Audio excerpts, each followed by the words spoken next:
మనం 57,500 సీని బై చేస్తున్నామండి.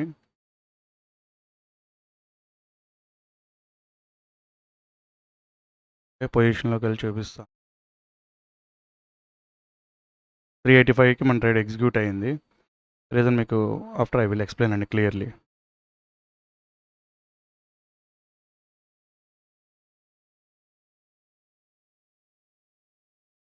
మనం మన టార్గెట్ దగ్గరలో ఉన్నామండి. టార్గెట్ బుక్ చేస్తున్నాము. రీజన్ ఇప్పుడు నేను మీకు క్లియర్‌గా ఎక్స్‌ప్లెయిన్ చేస్తాను. ఇంకా వెళ్తుంది. మనకి అంత ఎక్కువ గ్రీడీ కూడా అవసరం ఉండదు.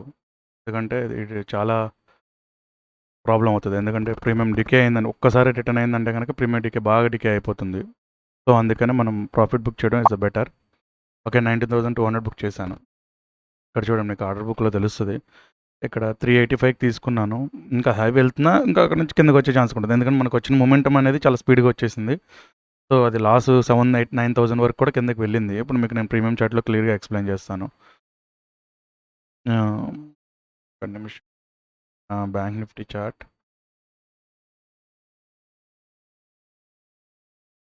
ఇది తీసుకున్నాను. మన ఎంట్రీ టైమింగ్ వచ్చి ఆర్డర్ బుక్‌లోకి వెళ్తే మీకు టైమింగ్ 9:18కి తీసుకున్నాను. 9:29కి ఎగ్జిట్ అయ్యాను. 9:18కి రీజన్ సింపుల్. ఒకటే simple reason. Gap up open అయింది. గ్యాప్ అప్‌లో మీకు ప్రతిసారి అదే నేను ఎక్స్‌ప్లెయిన్ చేస్తూ ఉంటాను. ఇక్కడ వీళ్ళు సెల్లర్స్ అయ్యారు. సెల్లర్స్‌ని ఇక్కడ వరకు మిడిల్ ఆఫ్ ది వరకు వెళ్ళారు. సెల్లర్స్‌ని ఇక్కడ వరకు తీసుకున్న తర్వాత వీళ్ళు బయర్స్ అండ్ సెల్లర్స్ మధ్య ఫైటింగ్ జరుగుతుంది. వీళ్ళు ఇక్కడ హోల్డ్ అయిపోతారు. బయర్స్ అండ్ సెల్లర్స్ ఉంటారు. ఇప్పుడు గ్యాప్ అప్ ఓపెన్ అవ్వంగానే గ్యాప్ అప్‌లో ఒకటే లాజిక్. ఇక్కడ ఎవరైతే బయర్ సెల్లర్స్ ఉంటారో గ్యాప్ అప్ ఓపెన్ అయినప్పుడు బై చేసిన వాళ్ళు ప్రాఫిట్‌లో ఉంటారు. సో, వాళ్ళు ప్రాఫిట్‌లో ఉన్నారు కాబట్టి మనం వాళ్ళ పాయింట్ ఆఫ్ వ్యూలో వాళ్ళ డైరెక్షన్‌లో వాళ్ళ వైపు మనం సిట్టింగ్ అనేది ప్లాన్ చేసుకోవాలి. ఎంట్రీ అంటారా? ఎంట్రీ అనేది ఎక్కడ అవ్వాలన్నది మనం ఆప్షన్ చైన్‌లో డేటా ఎక్కడ బిల్డ్ అవుతుందని బట్టి చూసి మనం డిసైడ్ చేసి అక్కడ వాళ్ళ సైడ్ కూర్చున్నాం అనుకోండి. మన ప్రాఫిట్ తీసుకొని మినిమం వెళ్ళిపోవచ్చు. ఇదిగోండి ఈ యొక్క క్యాండిల్ లోని స్టాప్ లాస్ పెట్టుకున్నాను. ఏదైతే ఈ క్యాండిల్ లో ఉందో ఈ క్యాండిల్ బ్రేక్ అయితే కనుక ఎగ్జిట్ అయిపోయేవాడిని.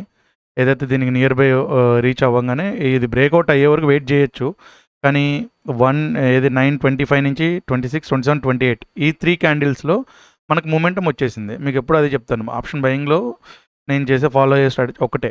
అందులో మరి నేను కొంచెం ఔట్ ఆఫ్ ది మనీకి వెళ్ళాను. ఆప్షన్ చైన్‌లో ఉంటుందది. అది కూడా చూపిస్తాను.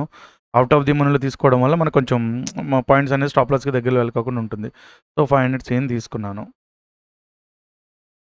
లాజిక్ ఒకటే యూజ్ చేస్తాను. గ్యాప్ అప్ టైమ్‌లో వాళ్ళు స్టెబిలిటీగా ఎవరైతే ఉన్నారో వాళ్ళు దాన్ని బట్టి ప్లాన్ చేసుకొని ఎంట్రీ, ఎగ్జిట్ చేస్తాను. ఇదిగోండి ఇక్కడ 918 ఈ లెవెల్‌లో ఎంట్రీ అయ్యాను. 385 రేంజ్‌లో ఇక్కడ ఎంట్రీ అవ్వగానే ఇగో ఇక్కడ నుంచి లో వరకు కూడా వెళ్ళింది. సో, నాదైతే మూవింగ్ యావరేజ్ 9 ఉందో ఇది నా స్ట్రాటజీ. వివ్యాప్ వాల్యూమ్ ఉంది కదా! వాల్యూమ్ పైకి బ్రేక్అవుట్ అవ్వంగానే ఉన్నాను. కానీ మళ్ళీ అది వెంటనే బ్యాక్ కూడా వచ్చింది.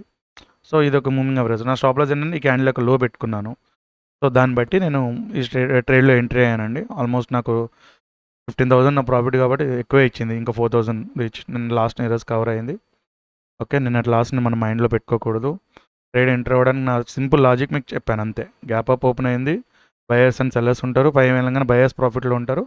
వాళ్ళకి ప్రాఫిట్. ఇంకా కొంచెం ఇంకా కిందకు ఉండుంటే ఇంకా ఎక్కువ పాయింట్స్ వస్తుండే. ఈ లెవెల్‌లో ఎంట్రీ అయితే. కానీ ఇక్కడి నుంచి ఒకవేళ మూమెంటం స్టార్ట్ అయిందనుకోండి. కంటిన్యూ మూమెంటం వెళ్ళిపోతుంది. మళ్ళీ మనకి లో లెవెల్‌లో దొరకదు. సో, అలాంటి ట్రేడ్‌లు ఇంతకుముందు నేను చాలా ఉండి మిస్ అయ్యాను. చెప్పాను కదా! 9:20 లోపల పడిందా ఎంట్రీ ఇట్స్ కరెక్ట్‌గా ఉంటుంది. అదర్‌వైజ్ కొంచెం ఎఫెక్టివ్‌గా ప్రాబ్లమ్‌గానే ఉంటుంది. సో, క్విక్‌గా ఎంట్రీ అయిపోయాను. క్విక్‌గా ఎందుకంటే మన ట్రేడింగ్ ఎక్స్‌పైరీకి కూడా దగ్గరలో ఉంది కాబట్టి జాగ్రత్తగా చూసుకొని క్విక్‌గా ఎంట్రీ అయిపోయి క్విక్‌గా ఎగ్జిట్ అయిపోవాలి. ఓకేనా? ఐ హోప్ నేను ట్రేడింగ్ ఎంత తీసుకున్నాను, ఎంతకి ఎంట్రీ అయ్యాను, ఎంతకి ఎగ్జిట్ అయ్యానో మీకు లాజిక్ ఎక్స్‌ప్లెయిన్ చేశాను అనుకుంటున్నాను. ఈ ప్రాక్టీస్ చేయండి. కంపల్సరీ మీరు ప్రాఫిట్‌లోకి వస్తారు. Practice man perfect. మీకు అదే చెప్తాను చాలా సార్లు. ఇక్కడ నుంచి ఈ మూవింగ్ యావరేజ్ ఉంది కదా! మళ్ళీ ఇక్కడ బ్యాక్ వచ్చి మళ్ళీ ఇక్కడ నుంచి రిట్రేస్‌మెంట్ తీసుకొని బ్యాక్‌కెళ్ళే ఛాన్సెసే ఉంటాయి ఎక్కువ ట్రేడ్ మాక్సిమం. ఎందుకంటే అప్ ట్రెండ్‌లోనే ఉంటుంది ఈరోజు ట్రెండ్ మొత్తం. చూసుకొని ఆప్షన్ చైన్‌లో డేటాను ఫాలో అవుతూ అది బై వెళ్తుందా లేదా ప్రీమియం అనేది డికే అవుతా ఉందనుకోండి. అప్పుడు మనం దాన్ని ఏం చేయలేము. టైం ప్రాసెస్‌ని బట్టి ప్రీమియం డికే అవుతా ఉంటుంది. ఓకే. నేనైతే 50-1:1 పాయింట్స్ మెయింటైన్ చేస్తానో ఆ పాయింట్స్‌లో నా టార్గెట్ నాకు ఇచ్చింది. I'm happy with exited. Okay. Profit 19,000 21,000లో ఉన్నప్పుడు బుక్ చేస్తే అది 19,200 వచ్చింది. అట్లాగే ఉంటుంది మనం మార్కెట్ ఆర్డర్‌లో ప్లేస్ చేసినప్పుడు. ఇదిగోండి నా ఆర్డర్ బుక్. నేను చేసిన మిస్టేక్‌ని మళ్ళీ మీరు ఎవరు ఎప్పుడు రిపీట్ చేయకండి. నా రూల్స్‌ని నేను బ్రేక్ చేసుకున్నాను నిన్న. సో, నేను స్టాప్ లాస్ ఇచ్చేసాను. ఓకే. ఓకే. No problem. మనం ప్రతిరోజు ఒకేలా ఉండాలని ఉండదు కదా మన mind. It's depending on to మూమెంట్ని బట్టి. ఓకే అండి. ఐ హోప్ మీకు అర్థమైంది అనుకుంటున్నాను నేను ట్రేడ్ ఎందుకు తీసుకున్నాను ఏంటి అన్నది. ఏమైనా డౌట్స్ ఉంటే మీరు కామెంట్ చేయండి. I will clearly explain and next ఫర్దర్గా వచ్చే వీడియోలో ఎక్స్ప్లెయిన్ చేస్తూనే ఉంటాను. ఓకే అండి. See you. Bye and tomorrow.